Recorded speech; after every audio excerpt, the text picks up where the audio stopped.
Hello students, आपके बीच doctor N K. Sharma NKS. Learning campus में आप सभी का हार्दिक स्वागत है।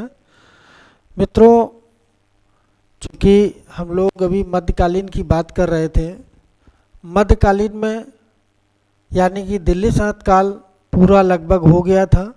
इब्राहिम लोदी लास्ट शासक था, उसके विषय में हमने सब बता दिया था आपको। और उस दिन मैंने चर्चा भी की थी कि पूरी दिल्ली सल्तनत काल में एकमात्र ऐसा सुल्तान था जो युद्ध करते हुए शहीद हुआ था।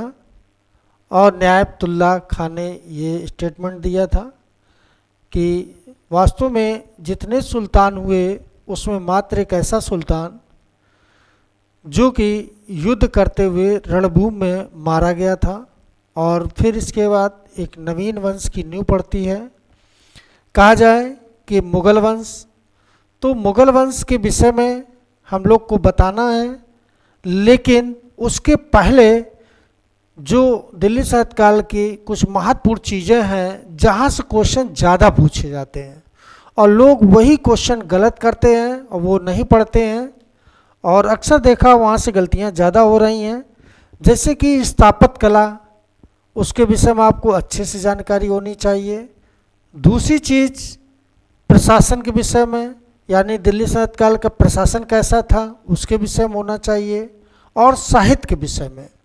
तो मित्रों, मैंने सोचा क्यों ना आपको इसका नोट्स बनाकर दे दिया जाए, जिससे कि आप लोगों को कोई दिक्कत ना हो। इसी वजह से आज मैंने खुद अपनी हैंड राइटिंग में बना के दिया है, टाइपिस्ट की व्यवस्था नहीं हो पाई आज, चूँकि तत्कालिक मुझे ये देना बहुत ज़रूरी था क्योंकि एग्ज़ाम नज़दीक आ गया है। तो आपको महत्वपूर्ण चीज़ें हम देते रहेंगे, जिससे जहाँ से ज़्यादा क्वेश्चन पूछे जाएंगे और आप खुद देखेंगे कि यहाँ से फिर क्वेश्चन आपका गलत नहीं होगा। आज आप खुद मूल्यांकन करना जाके कि विगत वर्ष के जितने पेपर हैं उन्हें सॉल्व करना, और यहाँ से आप देखेंगे कि सर्वाधिक क्वेश्चन यहीं से पूछे जाते हैं। ठीक है, तो आज हम लोग उसी विषय में चर्चा करेंगे। जैसे कि दिल्ली सल्तनत काल का स्थापत्य कला के विषय में हम लोग चर्चा करेंगे। जैसे चर्चा क्या, कुतुबुद्दीन ऐबक। कुतुबुद्दीन जो ऐबक था, इसने क्या किया था कि भारत की पहली, अगर ये पूछा जाए भारत की पहली मस्जिद कौन सी है, तो कुब्बत उल इस्लाम मस्जिद थी। इसको 1192 में बनाया था, यानी कि दिल्ली में ये थी। कहाँ पर थी स्थित? तो दिल्ली में। और यहाँ पहले क्या था? तो जैन मंदिर था। यानी कि ये पूछा जाए भारत की पहली मस्जिद कौन सी थी, तो आप तुरंत लगाएंगे कुब्बत उल इस्लाम मस्जिद थी। कहाँ पर स्थित थी? दिल्ली में थी। अब दिल्ली में ये थी, यानी किसने बनवाया? तो याद रखना, कुतुबुद्दीन ऐबक ने बनाया। यह भी एक गुलाम था। कहा जाए इसने सुल्तान की उपाधि धारण नहीं की। और ये किसका गुलाम था? ये भी याद रखना कि मोहम्मद गौरी के ये गुलाम था। ठीक है, और इसने क्या किया कि 2.5 दिन का झोपड़ा, 2.5 दिन का झोपड़ा ये है जो कहाँ बनवाया था? अजमेर में बनवाया था। यहाँ पर 2.5 दिन का मेला लगता था। ये किसने कहा था? ये भी पूछा गया है, तो पर्सी ब्राउन ने। जो अजमेर में 2.5 दिन का झोपड़ा बना है, इसमें यानी कहा जाता है कि यहाँ पर यानी कि मेला लगता था, ऐसा लोगों को मानना है। और जो मार्शल थे, मार्शल का तो ये स्टेटमेंट था कि यहाँ एक मंदिर था। तो दोनों को याद रखना। पर्सी ब्राउन ने कहा था कि 2.5 दिन का झोपड़ा, यानी कि यहाँ 2.5 दिन का मेला लगता था। मार्शल ने कहा है कि यहाँ मंदिर था। ठीक, अगला क्वेश्चन कि कुतुब मीनार। वास्तव में कुतुब मीनार के विषय में सभी ने सुन रखा है, सभी जानते होंगे कि कुतुब मीनार जो थी ये कहाँ पर है? दिल्ली में मेहरौली नामक, यानी लौह स्तंभ वहीं पर है। ये मेहरौली नामक एक गांव था। ये क्या है? गांव। और यहीं पर एक लौह स्तंभ भी बना है। और ये जो लौह स्तंभ बना था, यानी चंद्रगुप्त द्वितीय के समय की बात है, वो बात छोड़िए। अभी इसके बाद अब यहाँ पर कुतुब मीनार देखो, यहाँ पर देखो, ध्यान देना, इसके विषय में बता दें हम आपको कि जो कुतुब मीनार है, कुतुब मीनार, अब इसके विषय में जान लो कि नींव तो रखी थी किसने? न्यू रखी, ऐबक ने रखी थी, ये न्यू रख दी थी, ठीक, एक मंजिल बनवा दी थी, ठीक, एक मंजिल ये बन गई। लेकिन इसमें 3 मंजिल किसने बनवाई, 1 2 और 3, यानी कि एक मंजिल तो इसी ने बनवाई, अब 3 मंजिल और, यानी कि 4 मंजिल। 4 जो मंजिल थी, ये ध्यान देना, कई बार क्वेश्चन पूछा गया, ये इल्तुतमिश ने बनवाई थी। किसने बनवाई, तो इल्तुतमिश को लगाएंगे। लेकिन जब बिजली गिरती, आकाशीय बिजली गिरी और एक मंजिल ध्वस्त होती है ये, तब यहाँ पर कितनी बची, 3 मंजिल बची थी। कितनी बची थी, तो 3। अब 3 मंजिल जब बची यहाँ पर, ध्यान देना, जब कितनी मंजिल बची, 1 2 3, अब यहाँ पर 2 मंजिल और बनवा दें, यानी कि टोटल अब कितनी मंजिल है, 5 मंजिल। तो जब 2 मंजिल और किसने बनवाई थी, ये कई बार क्वेश्चन पूछा जाता, तो फिरोज शाह तुगलक। किसने बनवाई थी, तो फिरोज शाह तुगलक ने। तो इस तरीके से क्वेश्चन याद रखना, कभी क्वेश्चन गलत नहीं होगा। और ये भी पूछा जाए कि ऐबक ने जो ये बनवाई थी कुतुब मीनार, किसकी याद में, तो बख्तियार काकी की याद में बनवाई। कब बनवाई थी, 1206 में बनवाई थी, ठीक है। तो ये चीज़ याद रखना, कई बार क्वेश्चन पूछा गया ये है। अगला आप देखिए,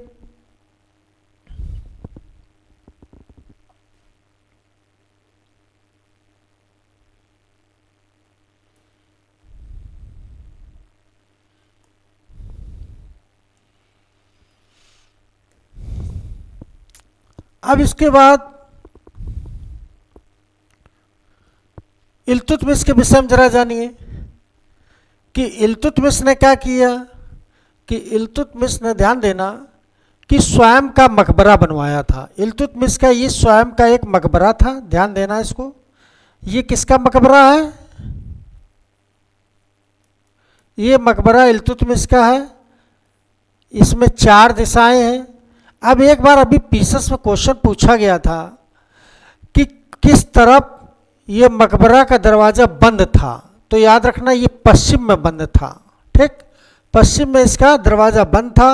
और सुल्तान किस तरफ से जाता था, तो पूर्व की तरफ से, यहाँ से सुल्तान जाता था, ठीक है।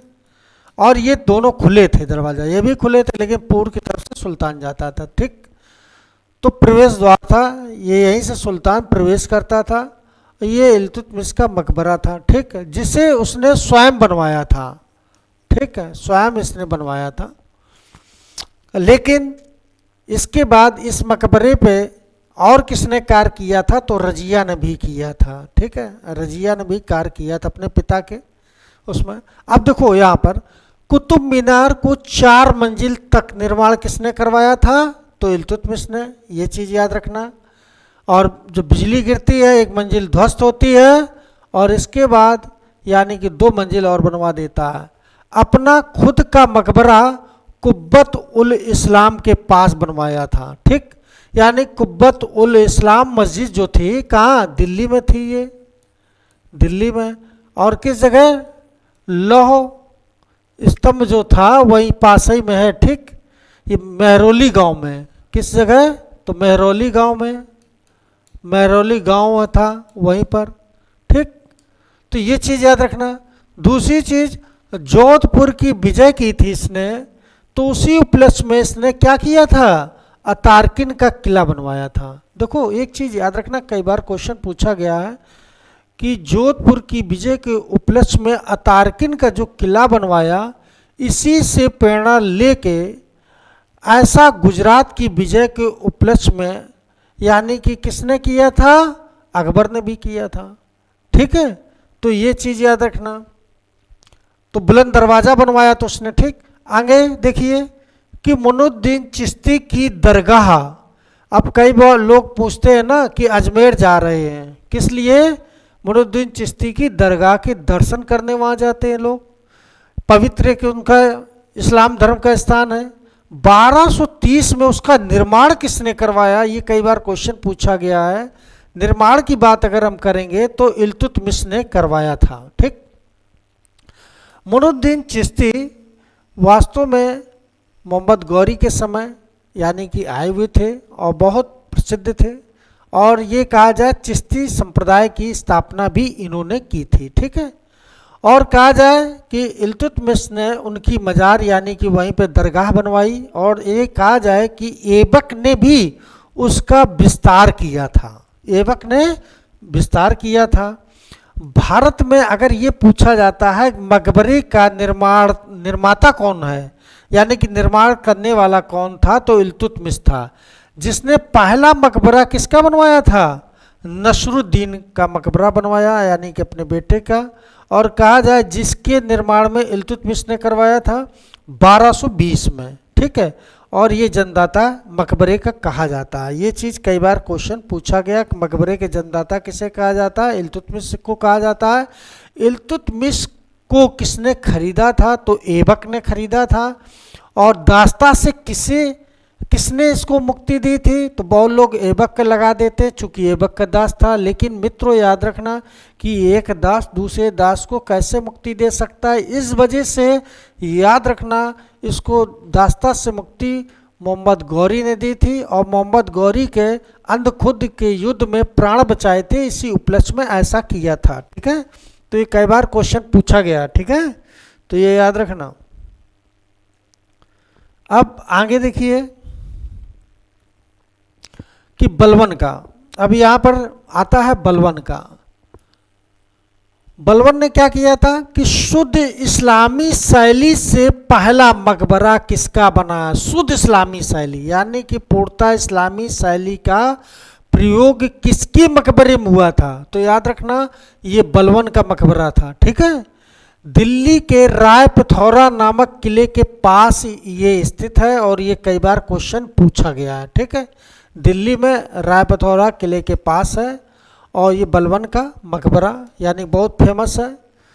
और इसके बाद अलाउद्दीन खिलजी के याद रखना, अलाउद्दीन खिलजी ने क्या किया था कि शुद्ध इस्लामी शैली का पहला नगर कौन सा बसा था? तो सीरी नगर बसा था। कौन सा नगर बसा था? सीरी नगर बसा था। और कहा जाए जिस समय मंगोलों से आक्रमण करते हुए ये यानी कि पराजित होने वाला था, तो इसने सीरी के किले में शरण ली। और कहा जाए काफ़ी समय तक मंगोल लोग घेरा डाले रहे लेकिन उसे विजित नहीं कर पाए। इसी उपलक्ष्य में उसने सीरी नगर को बसाया था। और कहा जाए सीरी नगर शुद्ध इस्लामी शैली से बसा हुआ पहला नगर था। कई बार पूछा जाता है कि शुद्ध इस्लामी शैली से पहली बार कौन नगर को बसाया गया? तो सीरी नगर को बसाया गया था। बर्नी ने इससे क्या कहा था? याद रखना बर्नी ने इसे नौ नगर या नया नगर कहा था।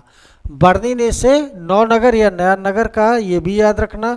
हौज ए तालाब, देखो हौज ए तालाब जो था इसका निर्माता कौन था? अलाउद्दीन था।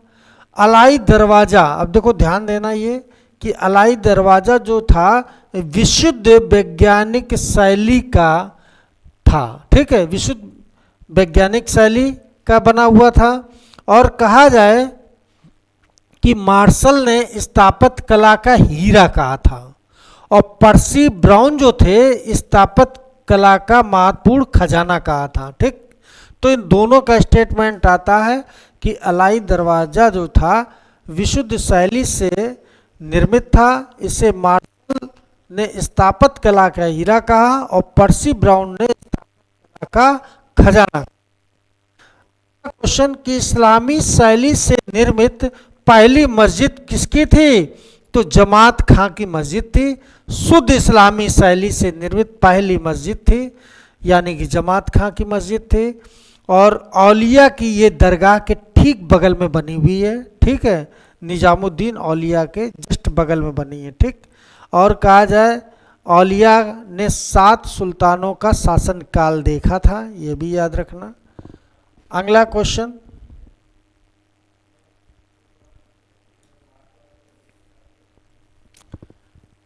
अगला क्वेश्चन है तुगलकाबाद नगर शुद्ध रोमन शैली से बसाया गया दिल्ली का पहला नगर था, ठीक। शुद्ध रोमन शैली से बसाया गया पहला नगर कौन था? तो ये तुगलकाबाद था, ठीक है। अब गयासुद्दीन का मकबरा है ना, पहली बार ये डलवा दीवार का प्रयोग किया गया था। डलवा दीवार का प्रयोग इसी में हुआ था, ये भी कई बार क्वेश्चन पूछा गया है तो इसको याद रखना, ठीक है। अगला क्वेश्चन जो है, जैसे ये भी क्वेश्चन कई बार पूछा गया है कि आदिलाबाद का किला, आदिलाबाद का किला किसने बनवाया? तो एमबीटी ने बनवाया, ये याद रखना कि एमबीटी ने अदलाबाग का किला बनवाया। जहां पनाह नगर बसाया, ये श्रीनगर के पास है, ये कई बार पूछा गया है, आप लोगों के लिए बहुत महत्वपूर्ण नोट्स है ये, ठीक है। अगला देखिए, इसके बाद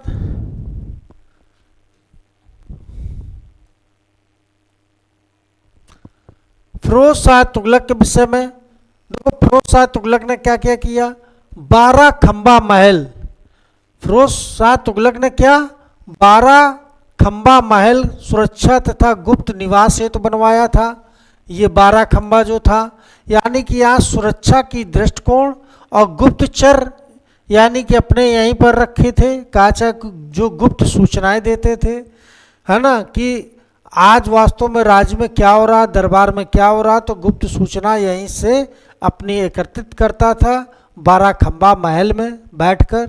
और कोटाला फिरोज शाह का दुर्ग भी बनवाया इसी ने। और कहा जाए कुश्क, कुश्क ए शिकार, कुश्क ए शिकार ये किसका था, फिरोज शाह तुगलक का।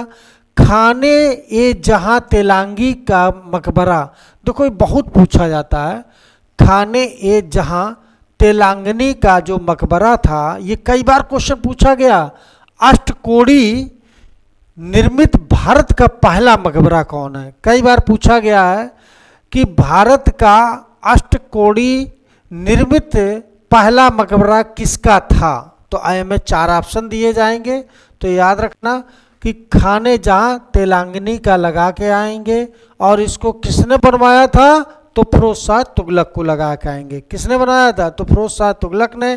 और कहा जाए कि ये तेलांगनी ये जात से ब्राह्मण था और बाद में इस्लाम धर्म इसने ग्रहण कर लिया और ये पीएम के पद पर भी रहा था, ठीक।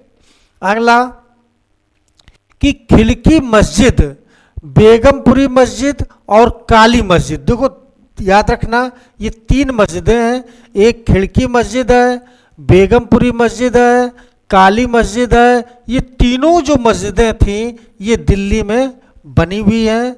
और ये किसने बनवाई, तो फिरोज शाह तुगलक ने। देखो खिड़की मस्जिद, बेगमपुरी मस्जिद, ये तीनों मस्जिदें हैं, ये किसने बनवाई, तो फिरोज शाह तुगलक ने बनवाई थी, ये चीज़ याद रखना, ठीक है। तो फिरोज शाह तुगलक ने बनवाई है, ठीक। अगला देखिए कि जौनपुर, फिरोजाबाद, हिसार, फिर है ना, तो ये चीज़ याद रखना, फतेहाबाद नगर किसने बसाया था। देखो एक चीज़ याद रखना कि जौनपुर जो नगर बसाया था, देखो ध्यान देना कि जौनपुर नगर जो जौनपुर बसाया था, तो ये तो जोना खां के नाम मैंने पढ़ाया आपको, जोना खां। और जोना खां कौन था, एमबीटी का नाम था। एमबीटी इसका चचेरा भाई था, किसका, फिरोज शाह तुगलक का, ठीक। फिरोज शाह तुगलक का चचेरा भाई था, उसी की याद में उसने जौनपुर नगर बसाया था। और जौनपुर को पहली बार दिल्ली में किसने मिलाया, ये भी हमने क्वेश्चन आप लोगों को बताया है कि दिल्ली में किसने मिलाया था, तो बहलोल लोधी ने मिलाया था, बहलोल लोधी ने इसको मिला लिया था, ये भी हमने आपको बताया। तो ये चीज़ याद रखना, ठीक।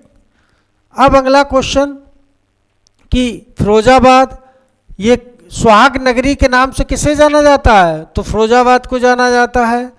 हिसार, इसके बाद फतेहाबाद, ये सब बसाए। 40 मस्जिदें, 100 अस्पताल, 200 बाग, ये सब किसकी देन है, तो फिरोज शाह तुगलक की देन है, ठीक है। तो ये चीज़ याद रखना। अगला देखिए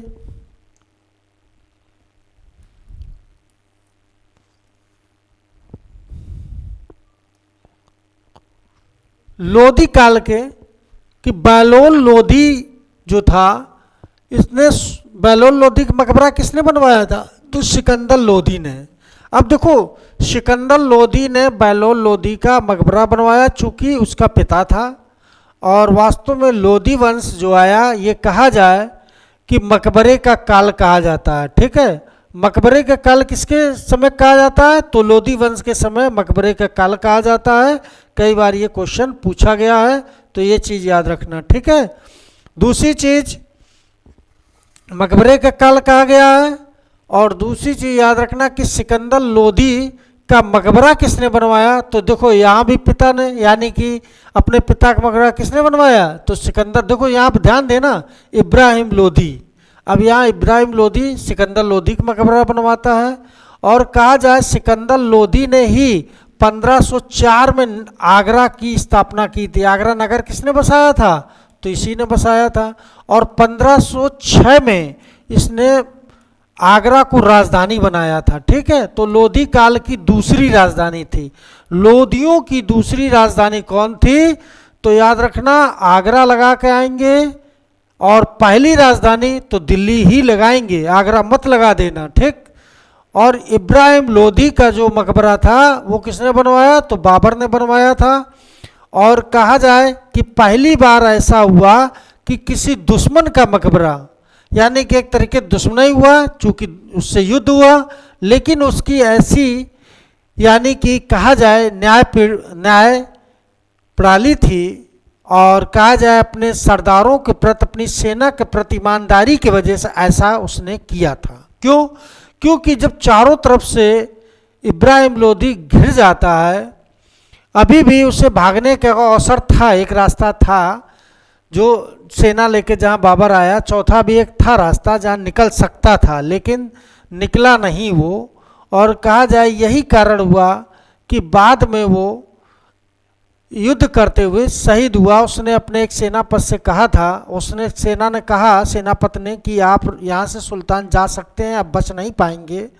तो उसने सेनापति से स्टेटमेंट दिया कि ऐसा है कि जो वीरगत में मेरे वजह से मेरी सेना सोई हुई है, मुझे उनके बीच सोना पसंद है, लेकिन इस युद्ध क्षेत्र से भागना बिल्कुल कदाप पसंद नहीं है। इस वजह से वो, ये बात जब उसके कान में जाती है किसके? बाबर के, तो बाबर खुद इतना प्रभावित होता है कि उसने मारने के बाद उसका मकबरा बनवाया था। तो ये चीज़ याद रखना। मोट मस्जिद ये किसने बनवाई थी? सिकंदर लोधी ने के वजीर जो था, सिकंदर लोधी का वजीर कौन था? कई बार क्वेश्चन पूछा गया, तो मियाँ बुआ था। ठीक है, तो मियाँ बुआ ने ये मस्जिद बनवाई थी। और कहा पर्सी ब्राउन ने, यानी कि इस काल को मकबरे का स्वर्णकाल कहा था, यानी ये दोहरी गुम्मत वाले मकबरे बने हुए थे। जितने मकबरे थे, यानी कहा जाए लोधी वंश में, तो दोहरे गुम्मत वाले मकबरे थे, और मकबरे का स्वर्णकाल भी कहा जाता है। ठीक है, तो ये चीज़ याद रखना। अब इसके बाद हम लोग अगला देखते हैं, जो दिल्ली सल्तनत काल का प्रशासन है। अब देखो यहाँ पर प्रशासन बहुत पूछा जाता है। दिल्ली सल्तनत काल का प्रशासन क्या है, इसके विषय में हमें जानकारी देनी है, थोड़ा सा ये देखिए, और ये बहुत महत्वपूर्ण है। कहा जाए कि सल्तनत काल का, दिल्ली सल्तनत काल का प्रशासन अरबी और फारसी भाषा पर आधारित था। ये चीज़ याद रखना। शुरुआत किसने की थी? इल्तुतमिश ने की थी। ठीक है, लेकिन इसे पूर्णता लागू किसने किया था? तो बलबन ने। देखो फारसी पद्धति, अरबी और फारसी पद्धति जो प्रशासन की नींव डालने वाला कोई था, फारसी पद्धति, जैसे शुद्ध अरबी के सिक्के चलवाए, टका और जीतल, ये अरबी वाले सिक्के थे, है ना। तो किसने चलवाए थे? इल्तुतमिश ने चलवाए। लेकिन बलबन ने पूर्णता, यानी ये पद्धति अपना ली थी, और कहा जाए अपने बेटों को फारसी पद्धति पर नाम रखे थे, जैसे कैकुबाद है, कैकुसरो है, तो इस तरीके के नाम भी रखे उसने अपने बेटों के। और कहा जाए प्रशासन पर सैन्य और धार्मिक तत्वों का भी प्रभाव रहा था, ये भी चीज़ याद रखना। दिल्ली के अधिकांश शासक सुल्तान जो थे, है ना, सत्ता को मानते थे किसकी? खलीफा की। लेकिन अलाउद्दीन खिलजी का मानना था कि प्रशासन में किसी का हस्तक्षेप नहीं होना चाहिए। यानी कि एक ये याद रखना, कई बार क्वेश्चन पूछा गया कौन ऐसा शासक था कि प्रशासन में वो किसी का हस्तक्षेप पसंद नहीं करता था, तो अलाउद्दीन खिलजी को लगा के आएंगे। ठीक है, कई बार क्वेश्चन। और इल्तुतमिश पहला सुल्तान था जिसने बगदाद के खलीफा से मान्यता प्राप्त की थी, और ये कई बार क्वेश्चन पूछा जाता है मान्यता कब मिली है? तो 1229 में मिली थी। बगदाद के खलीफा से इल्तुतमिश को मान्यता कब मिली? तो 1229 में मिली थी। और ये पहला ऐसा सुल्तान था, दिल्ली सल्तनत काल का पहला ऐसा सुल्तान जो दिल्ली की गद्दी पर बैठकर शासन किया और कहा जाए गुलाम वंश का वास्तविक संस्थापक भी था। ये भी याद रखना, क्योंकि गुलाम वंश की नींव तो डाली ऐबक ने, लेकिन वास्तविक संस्थापक कौन था? तो इल्तुतमिश था। कई बार क्वेश्चन पूछा गया।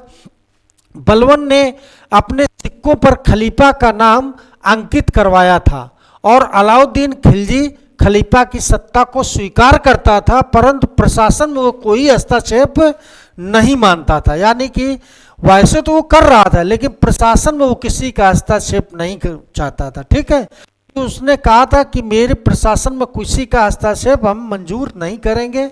ठीक है, जो उसे अच्छा लगेगा वो वही करेगा।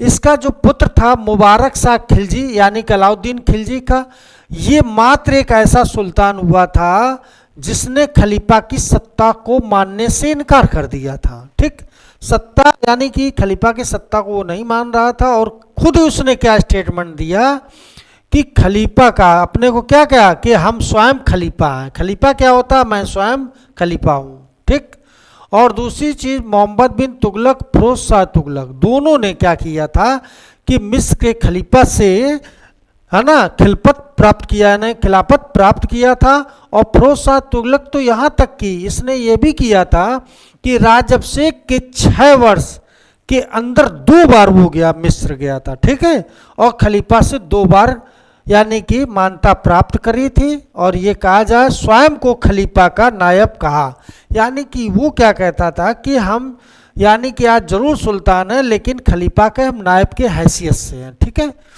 तो ये चीज़ याद रखना। दूसरी चीज़, सुल्तान की सहायता के लिए ध्यान देना कि सुल्तान की सहायता के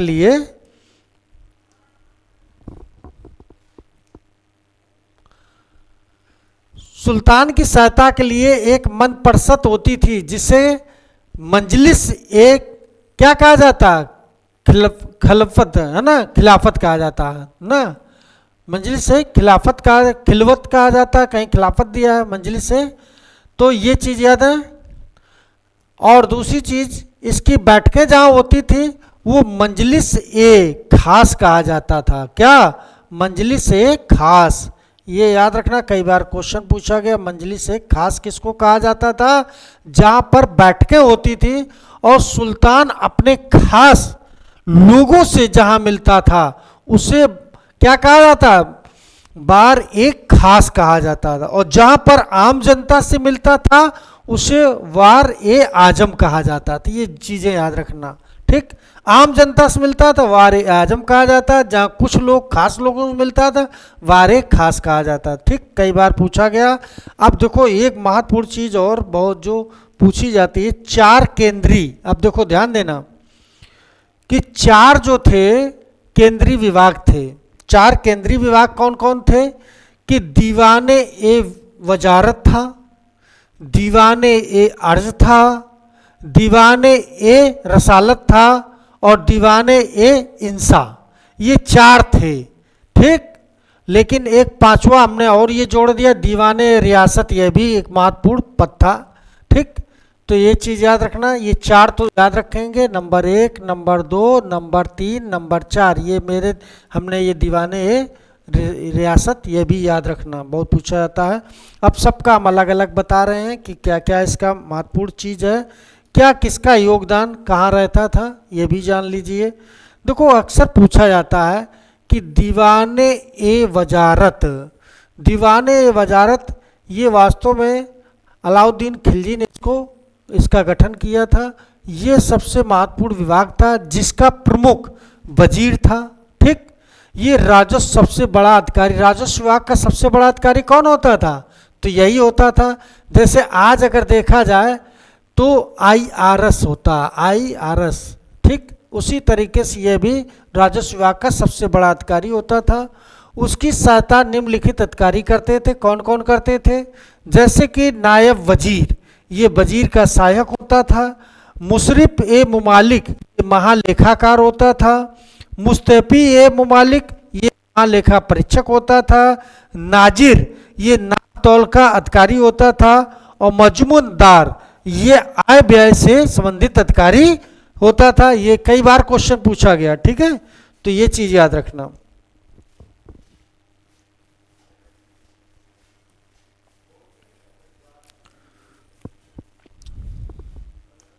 फिर इसके बाद दीवाने ए विजारत की सहायता के लिए निम्न विभाग थे जो इस प्रकार है। कौन कौन विभाग है दीवाने विजारत के लिए? याद रखना कि दीवाने ए वकूफ ये व्यय के कागजात की देखभाल के लिए करता था और जलालुद्दीन खिलजी ने की थी इसकी स्थापना। दीवाने ए वकूफ ये बहुत इंपॉर्टेंट है। ये आय और व्यय, यहाँ याद रखना, आय और व्यय यानी कि इसका लेखा जोखा रखता था, याद रखना। दूसरी चीज दीवाने ए मुस्तखराज, मुस्तखराज, दीवाने मुस्तखराज यानी कि बकाया भू राजस्व वसूलने के लिए इसकी सहायता के लिए अनलोक भी। और इसकी स्थापना किसने की थी? अलाउद्दीन खिलजी ने की थी। फिर दीवाने ए इसराफ, इसराफ ये लेखा परीक्षक था मित्रों, बहुत पूछा जाता है, ये भी बहुत इंपॉर्टेंट है। दीवाने अमीर को ही ये कृषि विभाग से था और इसकी स्थापना किसने की थी? मोहम्मद बिन तुगलक ने की थी। याद रखना एमबीटी, एमबीटी को लगा के आएंगे, बहुत पूछा जाता। दीवाने इमारत ये लोक निर्माण विभाग होता था, यानी कि इसको पीडब्ल्यूडी भी कह सकते हैं। क्या? पीडब्ल्यूडी विभाग भी। तो दीवाने इमारत यानी कि पीडब्ल्यूडी विभाग, जैसे कि आज वास्तव में जो अपने यहाँ वर्तमान में है पीडब्ल्यूडी विभाग, तो दीवाने इमारत जैसी भूमिका निभाता था उस समय। तो ये चीज याद रखना, बहुत पूछा जाता है। अगला देखिए,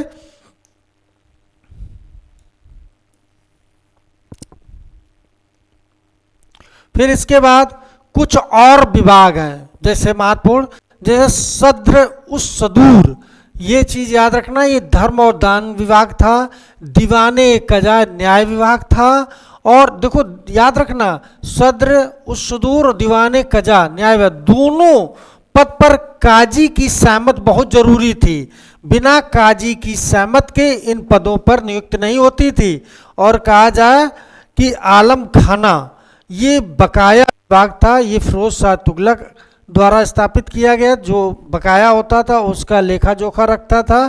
फिर नायब ए मुमल्लिकात ये बैराम शाह द्वारा स्थापित, ये भी बहुत पूछा जाता है, ठीक। दीवाने ए इस्तिकाक ये पेंशन विभाग, या वास्तव में पेंशन विभाग की नींव डालने वाला कौन था? तो फिरोज शाह तुगलक था।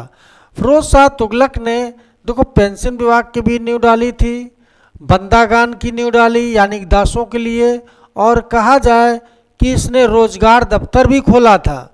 यानी कि मध्यकाल में ऐसा कौन सुल्तान था जिसने कि रोजगार दफ्तर खोला? तो फिरोज शाह तुगलक था, ठीक है। जनता की कल्याण के लिए उसने अनेक कार्य किए थे फिरोज शाह तुगलक। अब आगे और देखेंगे कि कई बार पूछा गया कि दीवाने खैरात ये दान विभाग हो गया। अब देखो ध्यान देना कि ये क्वेश्चन कई बार पूछा गया कि दारुल और सफा ये एक चिकित्सालय होता था, जैसे कि आज प्राथमिक स्वास्थ्य केंद्र है, वर्तमान में कैसे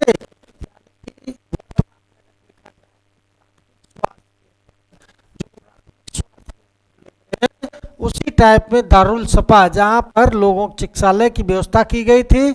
उस समय क्योंकि आर्थिक स्थिति अच्छी नहीं होती थी तो निःशुल्क यहाँ पर यानी कि देखरेख होती थी।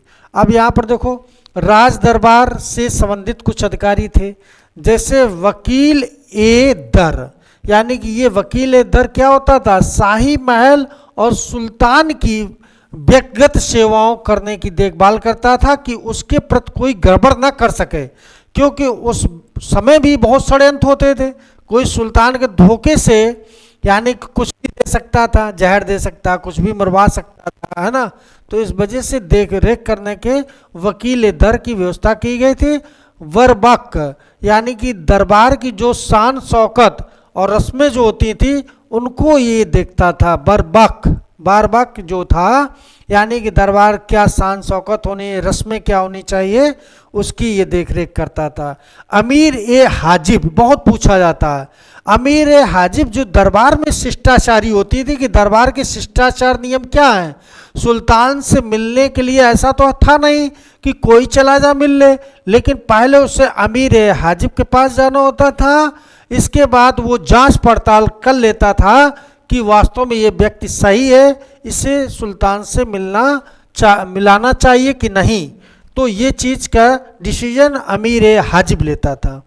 तो ये चीज़ याद रखना कि अमीर ए हाजिब यानी कि आज भी, यानी कि डायरेक्ट ना पीएम ना सीएम ना डीएम से कोई नहीं मिल सकता है। पहले किससे मिलना पड़ेगा, उनके जो नीचे के अधिकारी उनसे मिलना पड़ेगा। ठीक, आगे अमीर ए मजलिस, ये शाही महल और उत्सव यानी कि दरबार में जो उत्सव वगैरह होते थे उनकी देखभाल करने वाला अधिकारी होता था। कुछ ना कुछ कार्यक्रम होते थे तो यही देखता था। सर ए जहांदार है ना, तो ये सुल्तान के अंगरक्षकों का प्रधान अधिकारी था, यह भी पूछा जाता है। अमीर ए शिकार, ये सुल्तान के शिकार की व्यवस्था करता था। जब सुल्तान शिकार करने जाता था तो अमीर ए शिकार यानी कि पूरी व्यवस्था देख रेख किसी की रहती थी। ठीक है, तो यह भी याद रखना। और इसके बाद अमीर साहना ए, देखो ये भी पूछा गया है, साहना ए पील, ये हस्तशाला यानी कि यानी जहाँ हाथी रहते थे, हस्तशाला का प्रधान अधिकारी। हाथी चूंकि बहुत महत्वपूर्ण थे उस समय, हाथी घोड़ा। ठीक, बरीद ये यानी कि ये गुप्तचर था, और गुप्तचर व्यवस्था बहुत अच्छी थी अलाउद्दीन खिलजी की। उसने अपने गुप्तचर व्यवस्था में एक और नियुक्ति की थी, मुहय्यन करके एक नियुक्ति की थी, संवाददाता रक्षक। ये बरीद का सहायक होता था।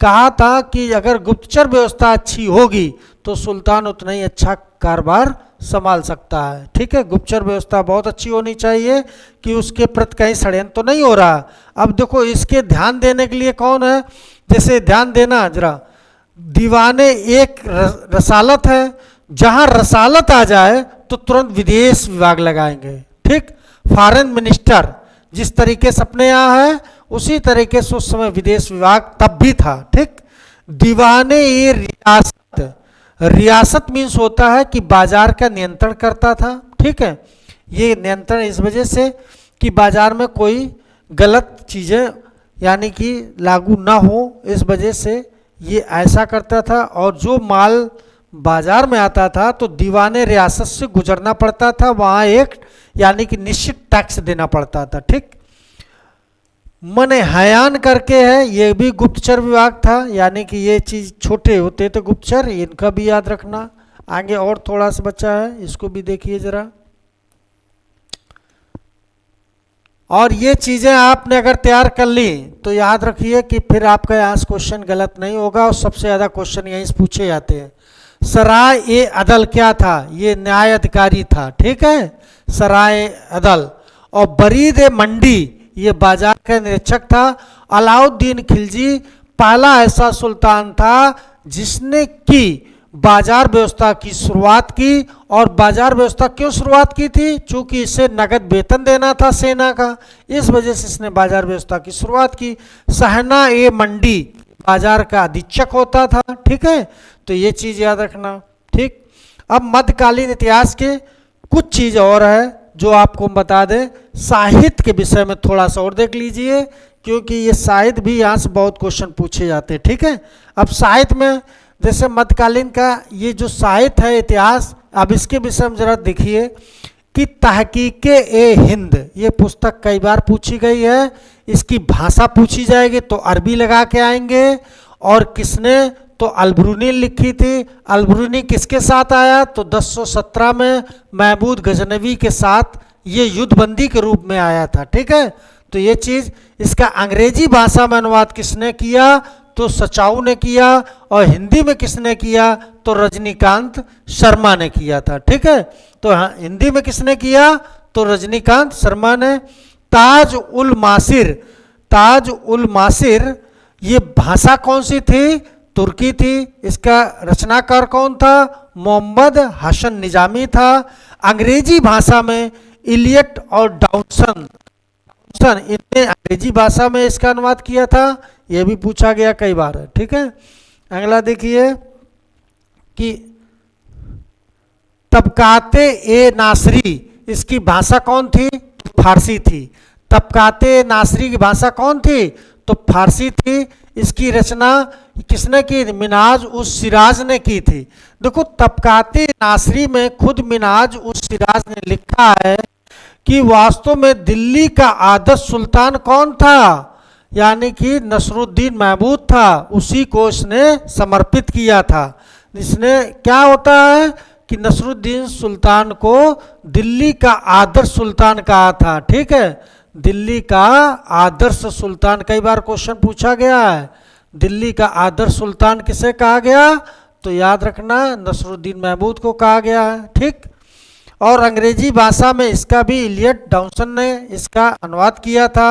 अमीर खुसरो, देखो अमीर खुसरो, वास्तव में अमीर खुसरो का जन्म जो है एटा यानी कि उत्तर प्रदेश में जन्म हुआ था, और वो स्थान पटियाली था, तो यहाँ पर इसका जन्म होता है। और बलवन का जो पुत्र था मोहम्मद, उसके समय इसने प्रवेश किया, और कहा जाए इसने 6 सुल्तानों को और कार्यकाल देखा था। लेकिन अब वैसे तो 7 लोगों को देखा, लेकिन मोहम्मद तो सुल्तान बना नहीं, तो इस वजह से हम 6 सुल्तानों का कार्यकाल मानते हैं। ठीक है, अब इसने कौन कौन ग्रंथ लिखे थे? मिफ्ता उल फतूह, ये जलालुद्दीन खिलजी के विषय में जानकारी देता है। नू ए सिपर, ये मुबारक शाह खिलजी के विषय में भौगोलिक स्थिति के विषय में जानकारी देता है।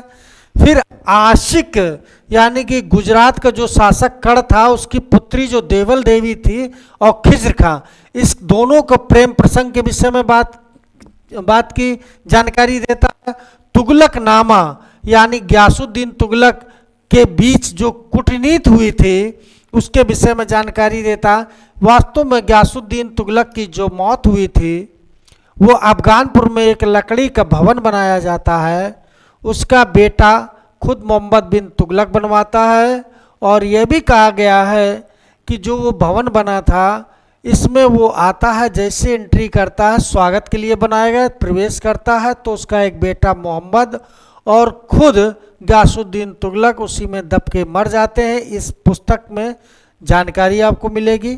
ठीक है, और कहा जाए कि दिल्ली के नज़दीक था, और औलिया ने खुद एक बार गयासुद्दीन तुगलक से कहा था, हजूर ने दिल्ली दूरस्त, अभी दिल्ली दूर है, आप मुझे दंड क्या देंगे, आप आइए तो। ठीक, अब जो भी हो, उसमें कुल मिला के बहुत लोग ये कहते हैं कि इसमें बेटा का ही षड्यंत्र था, कुछ लोग कहते हैं देवी प्रकोप है, अनेक अनेक टाइप के इतिहासकार थे, उन्होंने अपनी अलग अलग बात कही। फिर खजाइन उल फतूह, ये गद्य शैली में लिखा गया है। अलाउद्दीन खिलजी के 16 वर्ष शासनकाल की इसमें चर्चा की गई है। वास्तव में दिल्ली का जो सुल्तान था अलाउद्दीन खिलजी, उसकी इसमें बहुत प्रशंसा की है खजाइन उल फतूह में। और किसने की थी? अमीर खुसरो ने की थी। ठीक है, तो याद रखना।